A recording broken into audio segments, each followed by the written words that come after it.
आज पूर्ण ताकदीने विरोध करतायत असं म्हटलं तर वावगं ठरणार नाही, कारण प्रत्येक घराघरातला माणूस या मोर्चामध्ये उतरत आहे आणि प्रचंड मोठे मोर्चे लातूर, जालना, परभणी, मुंबईमध्ये न भूतो न भविष्यती अशा पद्धतीचे मोर्चे झालेले आहेत. त्यामुळे सरकारला आमचं सांगणं आहे की आपण ज्या पद्धतीने महाराष्ट्रामध्ये वादविवाद लावण्याचे प्रयत्न करताय की कुणबी मराठा, आदिवासी धनगर, तसंच आता तुम्ही आमच्यामध्ये म्हणजे अनुसूचित जातीमध्ये वादविवाद लावण्याचा प्रयत्न करताय, तर तो आम्ही होऊ देणार नाही. तुमचा मनसुबा, तुमचे इरादे आम्ही पुढे होऊ देणार नाही अशी आमची भूमिका आहे.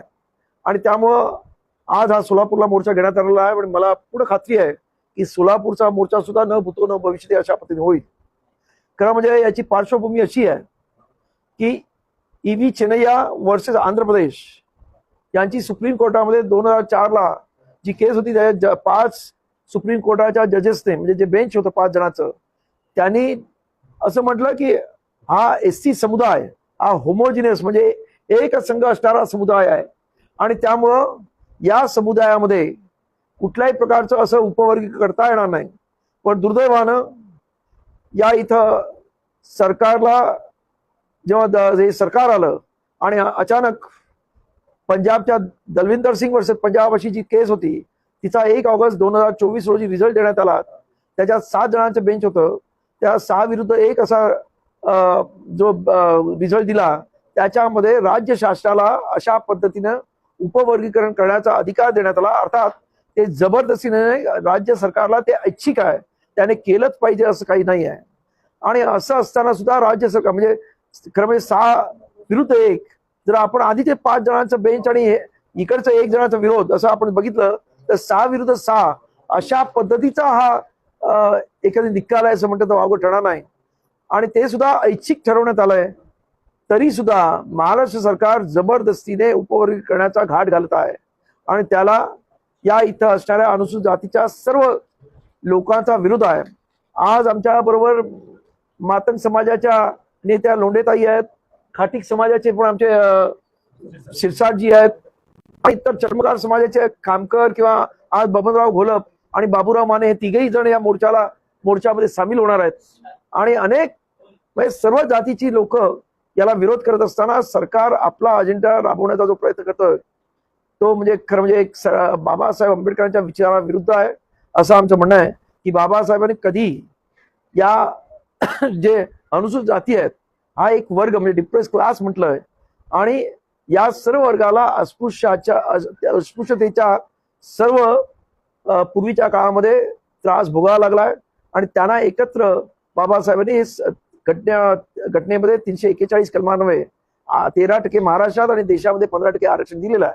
आणि त्यामुळं या इथं सरकारने आमच्या अनुसूचित जातीच्या आरक्षणामध्ये कुठलाही हस्तक्षेप करू नये आणि जी काही बदर कमिटी आहे ती बदर कमिटी रद्द करण्यात यावी आणि जे उपवर्गीकरणाचा घेतलेला निर्णय रद्द करण्यात यावा यासाठी आजचा हा मोर्चा आहे.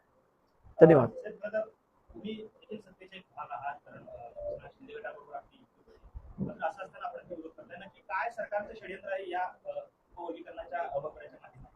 पहिल्यांदा एक लक्षात घ्या की इलेक्शन युत्या या इलेक्शन पुरत्या असतात, त्या कायमचे नसतात.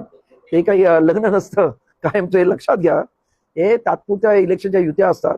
त्यामुळे आम्ही सत्तेत असतो तर आम्ही आमदार, खासदार किंवा मंत्री असतो. त्यामुळे अशा पद्धतीचा गैरसमज पसरवण्याचा प्रयत्न आपण करू नये अशी आपल्या सर्वांना मी विनंती करतो. त्याचबरोबर हे जे सत्तेचं षडयंत्र असं आहे की या इथे महाराष्ट्रामध्ये आज 3.5% वाल्यांचं राज्य आहे आणि ते राज्य टिकवायचं असेल तर या महाराष्ट्रामध्ये असणारे जे बहुजन वर्ग आहे म्हणजे मोठा जो जातीमध्ये असणारे जे लोक आहेत त्यांच्यामध्ये विभागणी केल्याशिवाय आपली सत्ता टिकणार आहे अशी एक भीती या सरकारमध्ये असणाऱ्या मनुवाद्यांना वाटते आणि त्यामुळेच अशा पद्धतीची भांडणं लावण्याचा प्रयत्न हे दुर्दैवाने करत आहे. परंतु अनुसूचित जातीमधले ही सर्व जाती या एक दिलाने एक विचाराने एकत्र आल्या असल्यामुळं हा त्यांचा जो मनसुबा आहे तो आम्ही कधी त्यांना साध्य होऊ देणार नाही. साहेब, आपण विरोधामध्ये उपवर्गीकरणाच्या विरोधात मोर्चा करताय, काही संघटना ज्या आहेत त्या समर्थनात मोर्चा करताय, परंतु यामध्ये असं होतंय की 2 समाजामध्ये कुठेतरी तेढ निर्माण होण्याचा प्रयत्न होतोय, महापुरुषांची बदनामी देखील करण्यात. काय सर्व एकत्रित नाही, याच्यामध्ये काही मनुवाद्यांच्या हाताला लागलेली काही मंडळी आहेत ती मुद्दामून अशा पद्धतीचा प्रयत्न करत आहेत की जेणेकरून 2 जातीमध्ये भेद निर्माण व्हावा, त्याच्यामध्ये विभक्तपणा यावा. परंतु आज त्यांचा तो प्रयत्न आम्ही सपशेल फेल घालवलेला आहे. आज काही मोजकीच लोक आहेत जी दोन्ही साईडला असतात, कारण काय टाळी एका हाताने वाजत नाही. आणि अशा लोकांना आम्ही आमच्या पण मोर्चामधून दूर ठेवलेला आहे. आणि मातंग समाज पण आता फारसा मला असं वाटत नाही. आजच तुम्हाला मी सांगतो की इथे भीमगर्जा नावाची मातंग समाजाची एक संघटना आहे, तिने सुद्धा या मोर्चामध्ये सामील व्हायचं ठरवलेलं आहे.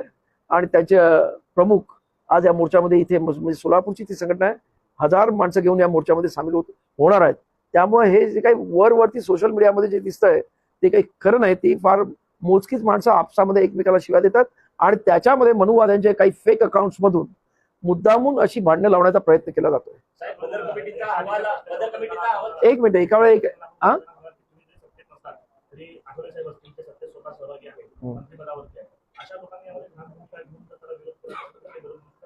काही गरज नाही, आठवले वगैरेचा काही प्रश्न येत नाही, कारण ते समाजाशी त्यांचं नातं तुटलेलं आहे. त्यामुळं आम्ही जे करतोय, आज तुम्ही पाहताय, जर तुम्ही आमचे मोर्चे पाहिलेत तर लाखाचे मोर्चे होत आहेत. मुंबईमध्ये पावसामध्ये सुद्धा एवढे प्रचंड मोठे मोर्चे झालेले आहेत.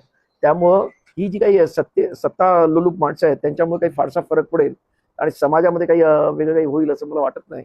त्यामुळं आज समाज एका बाजूला आहे, त्यांना उपवर्गीकरण नको आहे. 59 जाती एकत्र आहेत आणि त्यांचा ठाम निश्चय झालेला आहे की त्यांना हे उपवर्गीकरण रोखायचं आहे. आठवलेंचा विषय निघाला म्हणून काल आरपीआय आठवले गटानं स्वतंत्र निदर्शन सोलापूरमध्ये केली आणि त्यांच्याकडून सुद्धा तुमच्या आजच्या मोर्चाला समर्थन देण्यात आलेलं आहे. मला आश्चर्य तेच वाटतं, आठवले स्वतः या उपवर्गीकरणाला पाठिंबा दिलाय, पण त्यांचे स्थानिक कार्यकर्ते त्याला विरोध करतायत. हा खरं म्हणजे विरोधाभास आहे. कार्यकर्त्यांची जी गोची होते नेत्यामुळं ती आपल्याला इथे दिसते. बदर कमिटीचा अहवाल सार्वजनिक करा अशा पद्धतीची मागणी होते. मात्र बदर कमिटीमध्ये जो अहवाल येणार आहे तो उपवर्गीकरणाला पोषक ठरेल अशा पद्धतीच्या चर्चांना उधाण आल्याचं दिसून येतं. नाही, बदर कमिटीचा अहवाल हा सरकारी अहवाल आहे. सरकारने बदर कमिटीचा अहवाल निर्माण करत असताना ज्या स्टेक होल्डर्स 59 जाती आहेत त्यांना बोलवून त्या बदर कमिटीने त्यांचे काय म्हणणं आहे ते घ्यायला पाहिजे होतं. असल्या पद्धतीचा कुठचाही बदर कमिटीने कोणालाही कुठच्याही जातीच्या कुठच्याही प्रमुखाला बोलून त्याबाबत त्यांचं मत घेतलेलं नाही.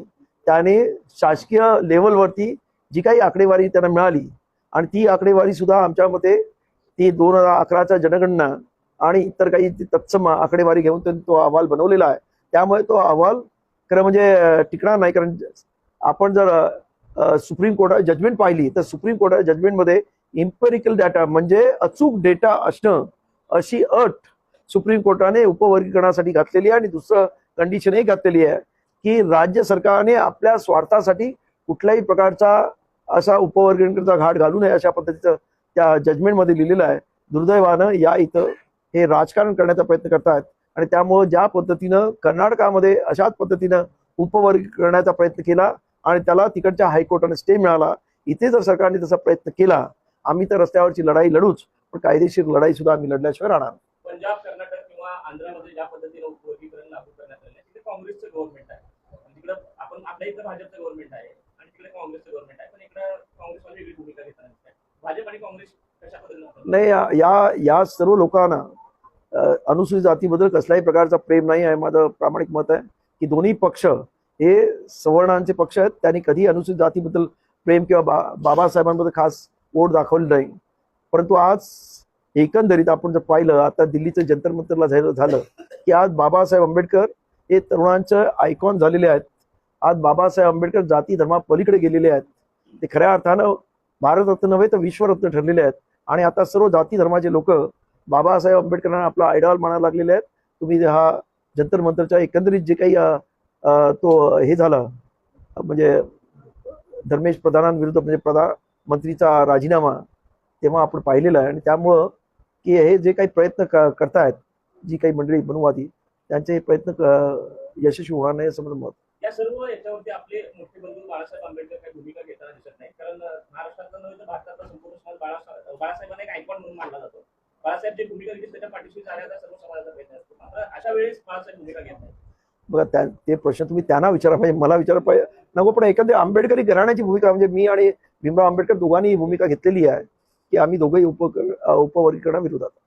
ज्या पद्धतीने काँग्रेस जनता पार्टीने धर्मेश प्रधानांचा राजीनामा घेतला, आता E20 पार्टी म्हणून जन्माला आलेली आहे आणि गडकरींच्या राजीनाम्यासाठीची मागणी आता जोर धरताना पाहायला मिळते. आपली भूमिका काय नाही? जे जनतेविरुद्ध जे करतील त्यांना राजीनामा दिला पाहिजे, मग ते कोणी किती मोठे असो, असं माझं मत आहे की जनतेला जो त्रास देतील, जनतेचं जे काही हे होईल, त्याला खतपाणी घालतील विरोधाला, ते कुठेतरी थांबलं पाहिजे. आणि जनतेची अकाउंटेबिलिटी आज या जंतर मंतरच्या आंदोलनानंतर आपल्या लक्षात येईल की या देशामध्ये ना म्हणजे संसद सुप्रीम आहे, ना सुप्रीम कोर्ट सुप्रीम आहे. या देशातलं संविधान आणि जनता सुप्रीम आहे, हे या जंतर मंतरच्या एकंदरीत आंदोलनानंतर लोकांनी दाखवून दिलेलं आहे. सोशल मीडियावर सोशल मीडियावर आंदोलनानंतर शिक्षणातील आरक्षण संपवा अशा पद्धतीचा एक ट्रेंड सोशल मीडियावरती सुरू झाला, त्याला काय म्हणतात? तो आता मुद्दामून काही जेव्हा हे धर्मेंद्र प्रधानांचा राजीनामा घेण्यात आला आणि बाबासाहेब आंबेडकर या देशातल्या सर्वच लोकांचे आयकॉन होत आहेत, हे बघितल्यानंतर काही मनुवाद्यांना त्यांच्याच फेक अकाउंटवरून हा प्रचार आणि प्रसार करण्याचा प्रयत्न केला जातोय, जेणेकरून बाबासाहेबांचं महत्व कमी करण्याचा प्रयत्न करतायत. तर त्याला सोशल मीडियामधूनच या इथं असणारे आरक्षणाचे जे काही लाभार्थी आहेत ते उत्तर देतील असं माझं मत आहे.